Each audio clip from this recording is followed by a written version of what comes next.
커피는 아프리카에서 시작된다. AD 510년경 칼디라는 남자가 고지대를 장시간 여행으로 몸이 매우 피곤하여 잠시 쉬고 있는데 고지대 염소들이 체력이 매우 좋고 지치지 않은 걸 관찰하게 된다. 자세히 보니 염소들이 어떤 과목 열매를 먹고 있었는데 궁금해진 칼디도 염소 옆에서 열매를 몇 개 먹어봤는데 아니 이것은 지지지도 않고 피로가 사라진다. 게다가 씁쓸한 것 같지만 뭔가 계속 땡기는 느낌이. 그렇게 서기 500년경 아프리카 중동 쪽에서 처음 커피를 볶아 먹게 되었고 커피는 이슬람권으로 넘어가며 16세기 이슬람권에서 커피가 대중화되고 전문적으로 생산하기 시작되었지. 커피에 인간을 지치지 않게 하는 놀라운 신의 힘이 있다고 믿었던 이슬람인들은 서양 크리스찬들에게 커피 반출을 철저하게 금지시켰다. 그렇게 500년간 커피를 혼자서 독점하며 즐겼다. 하지만 17세기 제국주의 시대 때 네덜란드 동인도 회사가 아프리카 식민지를 만든 곳이 바로 커피 재배지였고 유럽에 커피를 가져다가 팔기 시작했다. 커피 맛을 본 유럽인들은 문화 컬처를 느꼈고 유럽인들은 궁금해서 물어본다. 니네 이거 어디서 났냐고 어디서 가져왔냐고.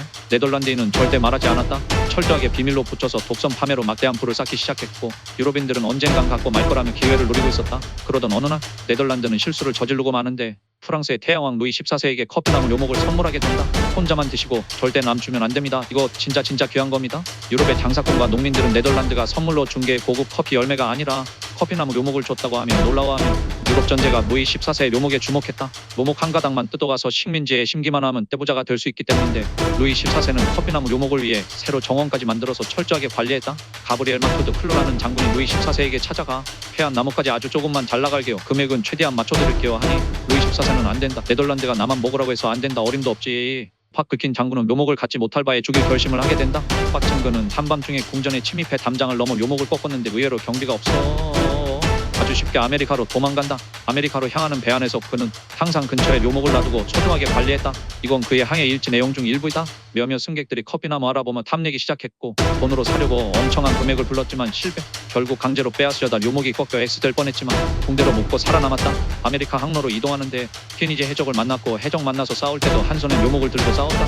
그렇게 열심히 묘목을 지켰는데 대서양 한가운데에서 폭풍을 만나 돛대가 부러지고 배가 아주 45도씩 좌우로 마구 기우는 와중에서도 묘목을 놓지 않았다.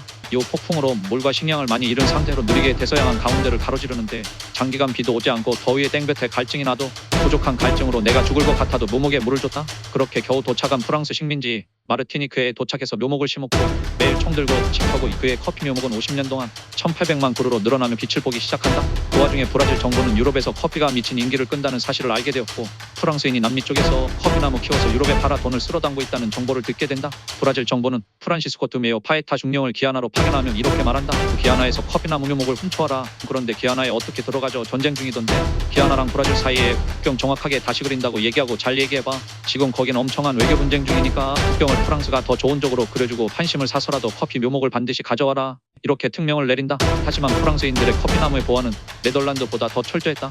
파에타가 겨우겨우 커피 묘목 농장 위치를 알아냈는데 농장 들어가려면 공성천해야 할 정도로 삼엄했다. 파에타는 거기서 수많은 노예들을 보게 되었고 결국에는 그는 묘목을 빼낼 수 없었다. 결국 파에타 중령은 그곳에 기아나 총독에게 친하게 지내면서 모비라도 해서 빼내려고 했지만 실패했다. 그 총독은 애국자였다. 하지만 그 부인은 생각이 달랐다. 사실 총독 부인은 파에타를 보자마자 흑심을 품게 되었고 파에타 중령은 미남계를 통해 총독 부인과 미래를 나누며 한 가지 제안을 한다. 그렇게 무언가의 협상이 진행된 후 파에타는 다시 돌아가기로 한다. 돌아가는 작별 선물로 총독 부인에게 장미 호환을 하나 받았는데 파에타 중령에게 매우 만족스러운 선물이었다.